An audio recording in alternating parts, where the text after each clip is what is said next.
Hello everyone, welcome again. यदि आप भी एसएससी, रेलवे किसी भी एग्ज़ाम्स की तैयारी करते हैं तो वहाँ हिस्ट्री का अलग ही वेटेज है। और हिस्ट्री में भी सबसे ज़्यादा जो वैल्यू मिलता है वो आधुनिक भारत को दिया जाता है। और आधुनिक भारत में भी सबसे ज़्यादा जो सवाल रहता है वो राष्ट्रीय आंदोलन से रहता है। राष्ट्रीय आंदोलन यानी कि अगर हम बात करें तो अंग्रेज़ों के शासनकाल के खिलाफ जो आंदोलन चला था वहाँ से लेकर के 1947 तक, महात्मा गांधी का पीरियड से संबंधित, सुभाष चंद्र बोस के से संबंधित, इन सभी से संबंधित एग्ज़ाम में खूब सवाल पूछे जाते हैं। तो चलिए फटाफट हम लोग बिना बकवास किए सीधे हम लोग अपने काम की बात पर आते हैं।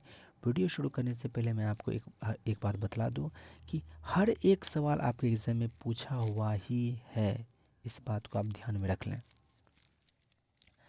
पहला सवाल है कि जब महात्मा गांधी 1893 में अब्दुल्ला के कारण दक्षिण अफ्रीका में यात्रा कर रहे थे डरबन से प्रेटोरिया के लिए। कहाँ के लिए? डरबन से प्रेटोरिया के लिए। तो रास्ते में एक मेरिट्सबर्ग स्टेशन था।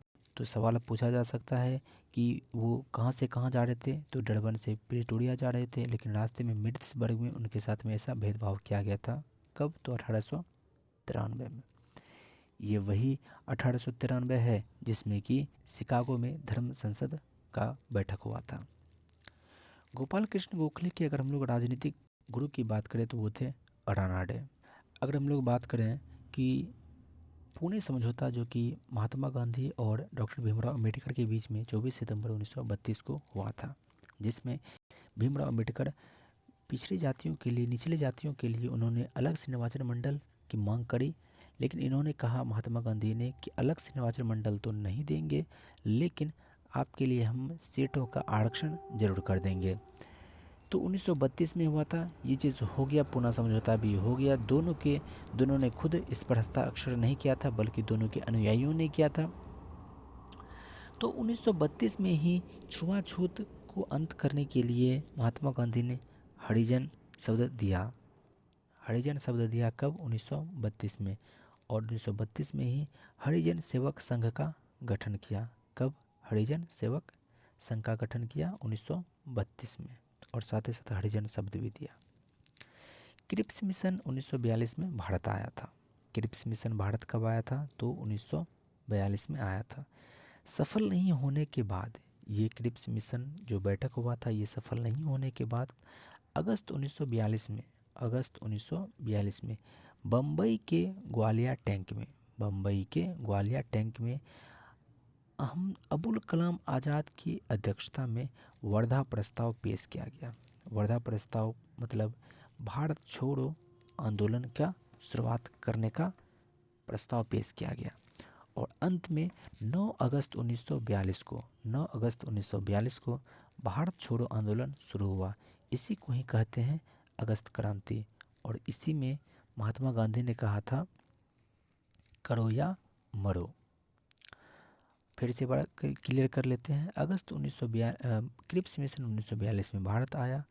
ये असफल होने के बाद अगस्त 1942 में बम्बई के ग्वालियर टैंक में अबुल कलाम आज़ाद की अध्यक्षता में वर्धा प्रस्ताव पेश किया गया। वर्धा प्रस्ताव का मतलब भारत छोड़ो आंदोलन प्रस्ताव पेश किया गया, जिसके बाद 9 अगस्त 1942 को भारत छोड़ो आंदोलन की शुरुआत कर दी गई। भारत छोड़ो आंदोलन को ही अगस्त क्रांति के नाम से जाना जाता है। तो इस क्रांति का क्या असर हुआ? तो 4 जगहों पर समानांतर सरकार का गठन किया गया। कहाँ? बलिया, तमलुक, सतारा, तलचर। बलिया, तमलुक, सतारा, तलचर। ये बलिया कहाँ है? यूपी में है। तमलुक कहाँ है? तो बंगाल में है। सतारा कहाँ है? तो महाराष्ट्र में है। तलचर कहाँ है? तो उड़ीसा में है। लेकिन यहाँ बलिया ज़्यादा फेमस रहा। बलिया जो है चित्तू पांडे के नेतृत्व में यहाँ पर अलग सरकार का गठन किया गया था। तो ये आपके एग्जाम में पूछा हुआ है, याद रखें। 1920 में 2 जगहों पर अधिवेशन हुआ था, एक नागपुर में, दूसरा कोलकाता में। नागपुर में जनरल अधिवेशन हुआ था, लेकिन विशेष अधिवेशन बुलाया गया था कोलकाता में। नागपुर में जो किया था अध्यक्ष था वो किए थे राघवाचारी ने। किन्होंने किया था? राघवाचारी ने। वहीं पर कलकत्ता का जो अधिवेशन किया था वो किन्होंने किया था? तो लाला लाजपत राय। किन्होंने किया था? लाला लाजपत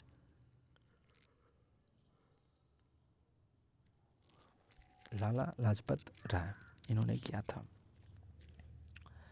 अगला सवाल है कि जब प्रथम लोकसभा का गठन हुआ था तो उसमें प्रथम अध्यक्ष कौन बने थे? जीबी मावलंकर। कौन बने थे? जीबी मावलंकर। ये इनको जो है जीबी मावलंकर को लोकसभा का पिता कहा। किन्होंने कहा? तो नेहरू ने कहा। ऐसा था कि मतलब किसी को भी पिता माता घोषित कर दो। प्रथम लोकसभा अध्यक्ष कौन थे? जीबी मावलंकर। इनको लोकसभा का पिता कहा। किन्होंने कहा? तो नेहरू जी ने इनको कहा था।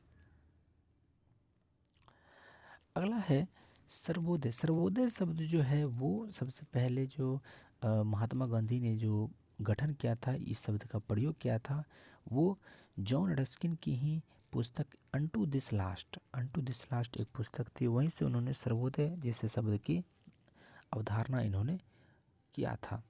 लेकिन यहाँ हम लोग बात कर रहे हैं कि सर्वोदय आंदोलन या फिर भूदान आंदोलन। सर्वोदय आंदोलन, भूदान आंदोलन, इससे संबंधित व्यक्ति कौन है?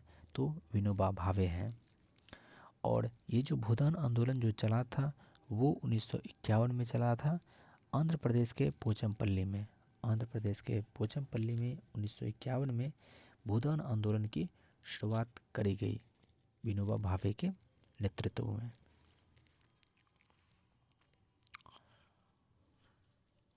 वहीं पर व्यक्तिगत सत्याग्रह आंदोलन की बात करें तो पवनार, ये हो ही गया। आगे आपका सवाल है ध्यानचंद का जन्म कब हुआ था? तो याद रखिएगा 1905 में। ध्यानचंद का जन्म कब हुआ था? तो 1905 में।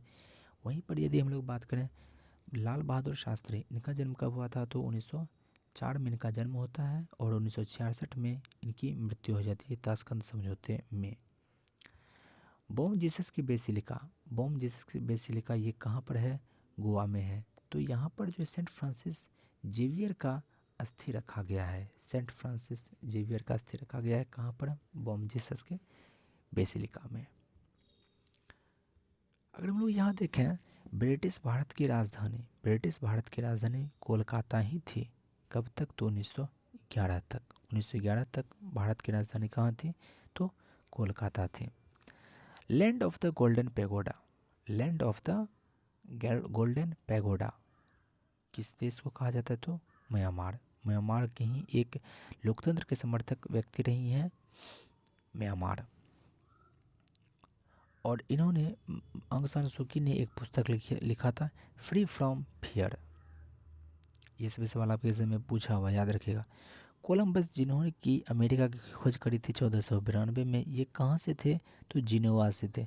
जेनेवा मत समझ लीजिएगा, जेनेवा स्विट्जरलैंड में, और जिनोआ जो है ये आपको इटली में पड़ता है। JNU जवाहरलाल नेहरू यूनिवर्सिटी, इसका स्थापना कब किया गया था? तो 1969 में।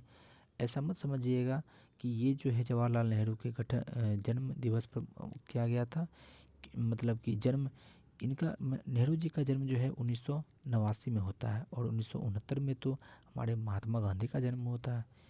BHU बनारस हिंदू विश्वविद्यालय, इसकी स्थापना किन्होंने की थी?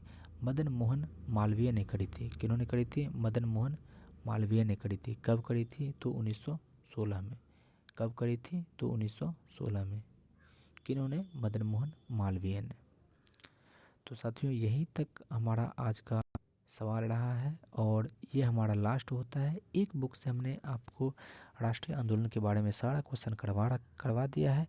इसके बाद हम लोग नया बुक भी उठाएंगे। यह आपका आज जो है आधुनिक भारत का अंत होता है और आधुनिक भारत में जो आपका राष्ट्रीय आंदोलन है उसका भी अंत होता है। अगले दिन हम लोग अगले टॉपिक पर आगे बढ़ेंगे। अगर यदि आपको इस वीडियो से ज़रा भी फ़ायदा होता है तो हमारे चैनल को लाइक करके सब्सक्राइब करके इसे शेयर भी ज़रूर करें। शुक्रिया। जय हिंद।